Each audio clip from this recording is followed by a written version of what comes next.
Jaahasta! Ja se on tämmönen aamu tänä päivänä. Simo Vaatehuoneelta tässä moi.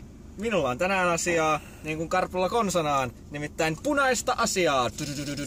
Kommunistien janojuomaa Red Bulls Red Editions. Tänään. Tätäkin maisteltiin silloin Lontoon Kitys, jos muistatte varmaan, ja tääkin oli musta hyvä tuote. Katsotaan miten se eilisen valossa meni, että joo.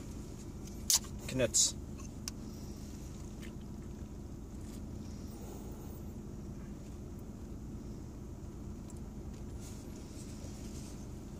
Tiedättekö mitä, rakkaat pikkumunapäät?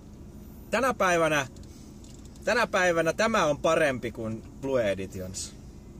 Se on nyt tämmönen statementti. Se on aika rankka asia mun suusta sanoa tämmönen tai myöntää tämmösen juttui.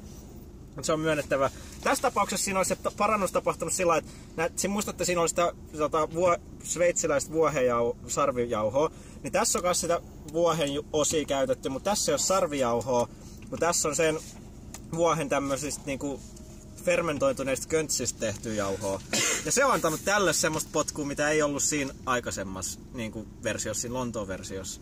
Ja niin sen takia ja näillä sanoilla annan tälle tuotteelle tänä päivänä 5/5. Niin. Ja kiitos teille ja matka jatkuu Lyoniin tästä Leons ja kiitos rakkaat pikkumunapät.